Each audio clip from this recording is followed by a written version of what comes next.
nutrition process. As we know that we are discussing the chapter light process. ठीक है, हम light process अध्ययन कर रहे हैं. इसमें पिछले क्लास में न्यूट्रिशन का टॉपिक फिनिश किए थे. ठीक है, जो न्यूट्रिशन में हम लोग देखे थे क्या था उसमें, the intake of food and its utilisation. ठीक है, भोजन को ग्रहण करना और उसका किस प्रकार से यूटिलाइजेशन होना क्या कहलाता है, न्यूट्रिशन कहलाता है. ठीक है, आज की क्लास में हम डिस्कस करने वाले हैं रेस्पिरेशन के बारे में. देखिए, किसी भी काम को करने के लिए हम लोग को एनर्जी की जरूरत है. ठीक है, as we know that for doing any work है ना, वी नीड सम एनर्जी. कोई भी काम करने के लिए हमको एनर्जी चाहिए ही चाहिए. ठीक है, तो जो एनर्जी जो चाहिए वो हमको मिलेगा कहां से, तो फूड से मिलेगा. स्वाभाविक सी बात है ना. As we know that food क्या है एक्चुअली में, what is food? The food is a fuel, है ना, ईंधन के काम करता है ना, which consist of different sources of energy, जिसमें क्या है अलग अलग ऊर्जा का स्रोत है. ठीक है, वो तो बात में समझ में आ रही है. अब एक्चुअली होता क्या, फूड और रेस्पिरेशन का लिंक क्या है, क्या संबंध है ना, आइए समझाते हैं. वीडियो स्टार्ट किया देखने के लिए, देन कंटिन्यू विथ वीडियो, है ना, so that you can understand what is the concept of respiration. ठीक है, देखिए पूरा तो समझ में आ जाएगा. यहां पे जो मैंने रेस्पिरेशन का डेफिनेशन बताया है, the process of taking in oxygen and burning of food to release energy is known as respiration. है ना, रेस्पिरेशन है क्या, तो जो भोजन जो हम करते हैं, ठीक है, उसको तोड़ने के लिए ऑक्सीजन की जरूरत पड़ती है. और जब एक भोजन ऑक्सीजन की प्रेजेंस में टूटता है तो एनर्जी कार्बन डाइऑक्साइड और वाटर रिलीज करता है. इसी को क्या कहते हैं, रेस्पिरेशन कहते हैं. तो the process of taking in oxygen and burning of food to release energy is known as respiration. ठीक है, भोजन क्या कर रहा है, भोजन को बर्न कर रहा है ऑक्सीजन की प्रेजेंस में. किस लिए, कार्बन डाइऑक्साइड, एनर्जी और वाटर रिलीज करने के लिए. इसको क्या कहते हैं, रेस्पिरेशन कहते हैं. इसके दो मेन कंपोनेंट है, इनहेलेशन एंड एक्सहेलेशन. इनहेलेशन किसको कहेंगे, तो वैसा प्रोसेस इनटेक ऑफ ऑक्सीजन, है ना, मतलब जिसे देखिए हम लोग जिसे बेसिकली इसको श्वसन के माध्यम से समझेंगे. ठीक है, ब्रीथ इन ब्रीथ आउट, ब्रीथ इन ब्रीथ आउट. तो सांस जो हम लेते हैं, सांस हम जो छोड़ रहे हैं, तो वो क्या होता है कि ऑक्सीजन को ग्रहण करना इनहेलेशन कहलाता है और कार्बन डाइऑक्साइड को रिमूव करना एक्सहेलेशन कहलाता है. तो in case of inhalation, inhalation के टाइम पे क्या है, देखिए बताया, द प्रोसेस बाय विच, है ना, intake of oxygen takes place by the body cell is called inhalation. वैसा प्रक्रिया जिसमें ऑक्सीजन ग्रहण होता है उसको inhalation. And the process by which removal of carbon dioxide takes place by body cell is called exhalation. वैसा process जिससे CO2 शरीर से बाहर आता है उसको क्या कहते हैं, एक्सहेलेशन कहते हैं. ओके, अब यहाँ पे नाउ डिस्कस किए मैंने टाइप्स ऑफ रेस्पिरेशन. रेस्पिरेशन कितने प्रकार के होते हैं, तो there are two types of respiration. Respiration के दो प्रकार है, एक का नाम है एरोबिक रेस्पिरेशन, दूसरा का नाम है एनारोबिक रेस्पिरेशन. तो हम लोग वन बाय वन डिस्कस करेंगे कि एरोबिक रेस्पिरेशन क्या है, एनारोबिक रेस्पिरेशन क्या है. देखिए एरोबिक रेस्पिरेशन है क्या, तो इट इज, देखिए बताया सबसे पहली बात, it occurs in the presence of oxygen. वैसा रेस्पिरेशन जो ऑक्सीजन के प्रेजेंस में होगा. ठीक है, ऑक्सीजन होना चाहिए, उसको क्या बोलेंगे हम लोग, एरोबिक रेस्पिरेशन. जबकि एनारोबिक में क्या बता रहा है, it occurs in the absence of oxygen. और जब ऑक्सीजन नहीं रहेगा तब होगा. ठीक है, तो उसको एनारोबिक कहते हैं. फिर देखिए एरोबिक रेस्पिरेशन में second point, it occurs in mitochondria. इसका जो स्थान है कहां पे होगा, माइटोकॉन्ड्रिया के पास होता है. और जबकि एनारोबिक रेस्पिरेशन कहां होता है, इट ऑकर्स इन साइटोप्लाज्म. ये साइटोप्लाज्म में होता है. थर्ड पॉइंट बता रहा है, end products are carbon dioxide and H2O. तो जो एरोबिक रेस्पिरेशन मतलब ऑक्सीजन की जो प्रेजेंस में होगा उसका जो इन प्रोडक्ट है वो कौन कौन सा है, कार्बन डाइऑक्साइड एंड H2O. और एनर्जी तो रिलीज होगा ही. ठीक है, इसके बाद देखिए मोर amount of energy is release. यहाँ पे जो एनर्जी बहुत ज्यादा मात्रा में होता है। और यहाँ जो एरोबिक में एनर्जी रिलीज होता है अराउंड 38 एटीपी होता है, ठीक है, याद रखिएगा एटीपी, एडिनोसाइन ट्राइफॉस्फेट, एक होता क्या है ना, एटीपी है क्या बताइए।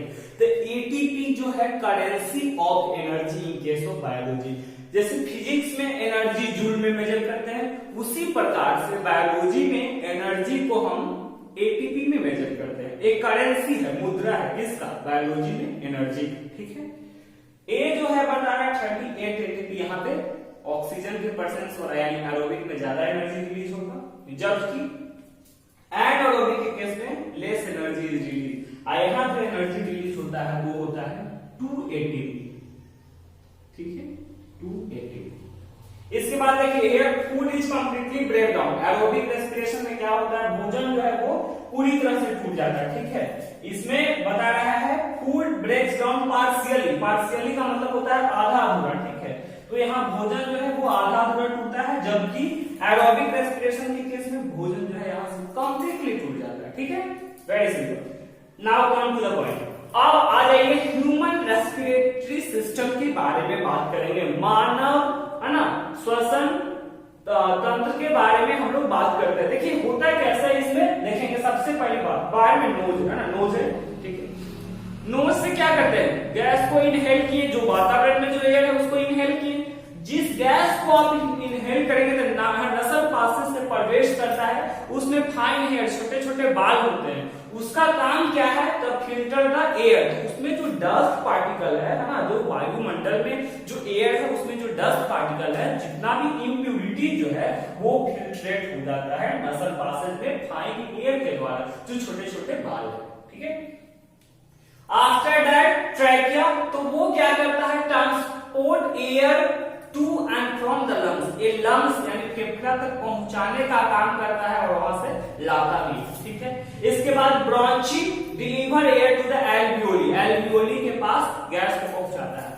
अब बोलेंगे एल्वियोली है क्या, तो देखिए एल्वियोली ह्यूमन रेस्पिरेटरी सिस्टम का एक पार्ट है जो बैलून लाइक स्ट्रक्चर में होता है। एल्वियोली जो है ह्यूमन रेस्पिरेटरी सिस्टम का एक अंग है जो बैलून लाइक स्ट्रक्चर होता है and which help in the maximum exchange of gases. ये क्या करता है, ज्यादा से ज्यादा गैसेज को एक्सचेंज करने में मदद करता है ना, it help in the maximum exchange of gases. उसके बाद देखिए लंग्स है, तो लंग्स का काम क्या है, help in the gases exchange, है ना। ये गैस जैसे ऑक्सीजन से भरपूर गैस को लाया शरीर में, है ना, और उसके बाद कार्बन डाइऑक्साइड को रिमूव किया, तो एक्सचेंज हो रहा है कि नहीं, याद रखिएगा। रेस्पिरेशन के केस पे क्या हो रहा है, एक्सचेंज ऑफ गैसेस, है ना, यानी intake of oxygen, removal of CO2, ठीक है। इसके बाद डायफ्राम, डायफ्राम क्या काम क्या होता है, जैसे सांस लेंगे, जब सांस लेते हैं इनहेल एक्सेल करेंगे तो वो क्या होगा ना, जैसे कॉन्ट्रैक्शन एंड रिलैक्सेशन आपको महसूस होगा। तो देखेंगे चेस्ट कैविटी जो है ना वो सेपरेट हो रहा है एब्डोमेन से, है ना, एब्डोमेन से सेपरेट हो रहा है, तो इसी का काम देखिए it separate abdomen from the chest, है ना, चेस्ट को एब्डोमेन से अलग करता है। ये कॉन्ट्रैक्ट व्हेन वी इनहेल, जब सांस हम क्या करते हैं ग्रहण करेंगे, वो इनहेल के टाइम पे क्या होता है, कॉन्ट्रैक्ट होता है। इसके बाद देखिए एक बहुत इंपॉर्टेंट क्वेश्चन है, इस बार भी बोर्ड में पूछे हुए हैं, फिर पिछले साल भी पूछा गया था, that is very very important question, है ना। थर्ड एंड मेंशन, इसका क्वेश्चन जो आपका किस प्रकार से आएंगे बोर्ड में, वो क्वेश्चन जो आते हैं, mention the various ways in which breakdown of glucose takes place, मतलब ग्लूकोज किस प्रकार से टूटता है ना, इसका पूरा स्टेप आप बताइए, ठीक। तो देखिए यहाँ पे सबसे पहली बात, जो एनर्जी हमारे शरीर में रिलीज हुआ जैसे भोजन बर्न होकर के, तो 6 कार्बन के फॉर्म में, यानी 6 कार्बन के कंपाउंड यानी ग्लूकोज में रिलीज होता है, ठीक है। देखिए ग्लूकोज, आफ्टर दैट इसमें फिर एक चर्चा किया हुआ है, क्या देखिए ग्लूकोज है। अब यहाँ पे बताना है आपको कि यहाँ पे ग्लूकोज है, पायरुविक एसिड 3 कार्बन में साइटोप्लाज्म में एनर्जी के साथ टूटा, ठीक है। ग्लूकोज यहाँ पे आ गया, ग्लूकोज है ना, आया साइटोप्लाज्म यानी स्ट्रेंथ में कहीं ना कहीं बात करेगा। अब एक पायरुवेट के फॉर्म में, तो इसका 3 केस है टूटने का, है ना, ग्लूकोज 3 केस में टूटता है। Number 1 absence of oxygen, number 2 lack of oxygen and number 3 presence of oxygen. Absence बिना ऑक्सीजन के एक किस में होता है, ईस्ट में होगा, याद रखिएगा। यहाँ पे जो प्रोडक्ट निकलेगा, इन प्रोडक्ट जो है वो इथेनॉल निकलता है, कार्बन डाइऑक्साइड और एनर्जी, ठीक है। जबकि लैक ऑफ ऑक्सीजन, जब ऑक्सीजन की कमी होगा तो लैक्टिक एसिड और एनर्जी जो कि मसल सेल में होते हैं। और ये क्या होता है ना कि ड्यूरिंग हैवी एक्सरसाइज, जैसे कि मान लीजिए कि हम हैवी एक्सरसाइज कुछ कर रहे हैं, ठीक है, तो उस केस में क्या होता है कि ऑक्सीजन का पर्याप्त सप्लाई नहीं होता है ना, there is the inadequate supply of oxygen, है ना, पूरे ऑक्सीजन नहीं मिल पाता है। ड्यू टू दिस, इसके कारण से क्या होता है ना कि मतलब कमी हो जाती है ऑक्सीजन को। तो उस केस में हमारे शरीर मसल्स में क्या होता है ना, एक्यूमुलेट हो जाता है लैक्टिक एसिड जमा हो जाता है, जिसको पूरा पैर टटा रहा है, दर्द दे रहा है, वो मसल्स क्रैम्प आउट होता है। और उससे रिलीव करने के लिए क्या होता है, हॉट वाटर बाथ आप ले सकते हैं, है ना, गर्म पानी, ठीक है, फिर ऑयल मसाज, ये सबसे क्या होता है, रिलीफ मिलता है, ठीक है। तो लैक्टिक एसिड कब मिलेगा, लैक ऑफ ऑक्सीजन में। उसके बाद है आपका परसेंस ऑफ ऑक्सीजन, ऑक्सीजन के परसेंस में, तो उस समय आपको क्या उत्पन्न होगा, कार्बन डाइऑक्साइड, वाटर, एनर्जी। ये कहां पे होता है, माइटोकॉन्ड्रिया में। तो this is all about various ways in which glucose is break down. चलिए आइए जस्ट रिकॉल, अभी क्या क्या पर उसको रिकॉल करते हैं। Respiration, the process by which या the process of taking oxygen and burning of food. Oxygen को ग्रहण करना, भोजन को जलाना क्या कहलाता है, रेस्पिरेशन कहलाता है। क्यों होता है, टू रिलीज एनर्जी रिलीज करने के लिए। देखिए किसी भी सेल को मेटाबॉलिक एक्टिविटी करने के लिए एनर्जी की जरूरत है। अभी हम स्टार्टिंग जब हम वीडियो को स्टार्ट करे थे उस टाइम भी आपको बताया कि फॉर टू एनी वर्क या to do any work we require some energy. किसी भी कार्य करने के लिए हम लोग को एनर्जी की जरूरत है ना। तो जब एनर्जी कहां से मिलेगा, जब भोजन जलेगा, इसलिए रेस्पिरेशन होता है, समझ रहे। इसका two component, inhalation, exhalation, the process by which intake of oxygen takes place by body cell, है ना, वैसा प्रोसेस जिससे ऑक्सीजन क्या करता है, इनटेक होता है यानी ग्रहण करता है सेल में, उसको inhalation. The process by which removal of carbon dioxide takes place by body cell is called exhalation, है ना, जिससे CO2 निकलता है उसको क्या कहते हैं, एक्सहेलेशन कहते हैं। अब रेस्पिरेशन का दो प्रकार, एरोबिक रेस्पिरेशन, एनारोबिक रेस्पिरेशन, ठीक है। एरोबिक क्या होता है, तो जो ऑक्सीजन के प्रेजेंस में होता है, ये कहां पे होगा, माइटोकॉन्ड्रिया में होगा। यहाँ जो इन प्रोडक्ट है कार्बन डाइऑक्साइड और H2O है। More amount of energy is release, यहाँ पे मैक्सिमम अमाउंट ऑफ एनर्जी उत्पन्न होता है। Here food is completely break down, और भोजन पूरी तरह से टूट जाता है। जबकि एनारोबिक रेस्पिरेशन में देखेंगे क्या बता रहा है, absence of oxygen occurs in cytoplasm, in products are alcohol and lactic acid। और यहाँ जो कम मात्रा में एनर्जी निकलेगा जिसको बोलते हैं थ्रू एटीपी। एटीपी क्या है, द करेंसी ऑफ एनर्जी, याद रखिएगा, मतलब ऊर्जा का क्या है, करेंसी है। फिर है फूड ब्रेक्स डाउन पार्शियली, और यहाँ जो एनारोबिक रेस्पिरेशन माने absence of oxygen में क्या होता है, पार्शियली का मतलब आधा अधूरा, और ध्रुपेन माने आधा अधूरा भोजन टूटता है, क्योंकि ऑक्सीजन का तो सप्लाई होता नहीं है यहाँ पे। इसके बाद रेस्पिरेटरी सिस्टम ह्यूमन बींग्स में, नोज तो देख ही रहे बाहर में, है ना। उसके बाद नसल पास से यहाँ पे फाइन है, नाक में अंदर छोटे छोटे बाल होते हैं, उसका काम क्या है, टू, है ना, फिल्ट्रेट द डस्ट या impurity present in the air. जो हवा में इम्प्यूरिटी है, गंदगी, उसको क्या करता है, फिल्ट्रेट करके शुद्ध हवा को अंदर प्रवेश करता है। Trachea transport air to lungs and air from also from the lungs, है ना। ये क्या करता है, ट्रैकिया का काम क्या है, हवा जो हवा है उसको पहुंचाना लंग्स में, लंग्स से वापस लाता भी। ब्रोंची का काम क्या है, एल्वियोली तक हवा को पहुंचाना। तो एल्वियोली बोले कि होता क्या है, बैलून लाइक स्ट्रक्चर है which help in maximum exchange of gases, जो ज्यादातर गैसेस को एक्सचेंज में मदद करता है। उसके बाद आ जाइए लंग्स। लंग्स है ना एक रेस्पिरेटरी ऑर्गन है ह्यूमन बींग्स का, ठीक है। डायफ्राम तो क्या होता है, ये जो ऐसा है ना, ये जो क्या करता है ना, मेन इसका जो हिस्सा होता है वो क्या है, चेस्ट कैविटी को एब्डोमेन से अलग करता है ना। It separate chest cavity from the abdomen, ठीक है। And it contract when we inhale, जब हम क्या करेंगे, इनहेल करते हैं तो ये क्या करता है, कॉन्ट्रैक्ट करता है। इसके बाद ये बहुत इंपॉर्टेंट क्वेश्चन है, mention the various ways in which glucose break down, glucose किस प्रकार से टूटता है। तो ग्लूकोज जो टूट रहा है, तो ग्लूकोज का फॉर्मूला C6H12O6 है ना, इन साइटोप्लाज्म। अब यहाँ पे बता रहा है आपको कि ग्लूकोज जो टूट रहा है तीन वेज में, presence of oxygen, lack of oxygen, absence of oxygen. Presence of oxygen, अब पहली बार दिखाया है जो absence of oxygen, absence of oxygen का इन प्रोडक्ट इथेनॉल निकलेगा, कार्बन डाइऑक्साइड, एनर्जी, और ये होगा कहां, इसमें। उसके बाद है लैक ऑफ ऑक्सीजन। लैक माने क्या होता है? कमी, ऑक्सीजन की कमी। जब आप हैवी एक्सरसाइज कर रहे हो या रनिंग कर रहे हो ना, बोलते बोलते क्या ना मुंह से सांस ले रहे हैं ना, हम चलते कहीं पे हैवी एक्सरसाइज के टाइम में पता नहीं चला ना, जब पुशअप या कुछ भी कर, कोई भी वर्कआउट कर रहे होते हैं, ठीक है, तो उस केस में क्या होता है, जब ऑक्सीजन की सप्लाई कम होता है तो उस समय हम लोग को जो इन प्रोडक्ट है वो लैक्टिक एसिड और एनर्जी है। इस केस में कहां पे होगा आपसे पूछा जाएगा, है ना, इसका साइड बताइए तो मसल सेल्स। एक फिर इसके बाद है परसेंटेज ऑफ ऑक्सीजन, उसमें क्या रिलीज होगा, कार्बन डाइऑक्साइड H2O। छोटा सा टॉपिक है, देख लेते हैं।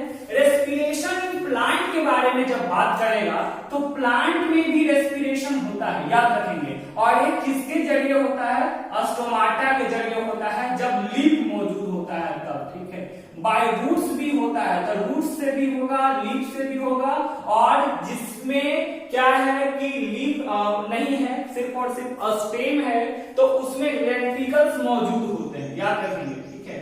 लेंटिकल्स जैसे कि वुडी प्लांट है, ठीक है ना, वुडी प्लांट है जिसमें लीव्स नहीं है, तो उसमें क्या मौजूद होते हैं? लेंटिकल्स मौजूद होते हैं। और वो लेंटिकल्स क्या होता है? रेस्पिरेटरी ऑर्गन के काम करता है और एक्सचेंज ऑफ गैसेस में मदद करता है, ठीक है। तो स्टोमाटा जिसको रेगुलेट कौन करता है? गार्ड सेल रेगुलेट करता है, opening and closing of stomata guard cell का काम है। तो वो ऑलरेडी अगर आप बोले कि सॉइल में ऑक्सीजन है, तो हाँ देख सकते हैं सॉइल में भी गैस है। क्या करना, आपके कहीं ना कहीं से मिट्टी लाना है, फिर एक गिलास पानी लाइए, एक गिलास पानी में क्या करेगा, मिट्टी डाल के देखेगा, तो देखिएगा कि बबल्स, बुलबुला आ रहा है। तो बबल्स क्यों आ रहा है? यानी कि कहीं ना कहीं तो उसमें एयर है, और वो क्या करता है, डिफ्यूजन के माध्यम से रूट हेयर एब्जॉर्ब कर लेता है गैस को, ठीक है, और it supplies through out the plant, plant के पूरे बॉडी में सप्लाई कर देता है। उसमें भी फूड जो बर्न होता है उसको भी तो एनर्जी की जरूरत है, उसको भी मेटाबॉलिक एक्टिविटी परफॉर्म करना है अपने सेल के अंदर में, ठीक है।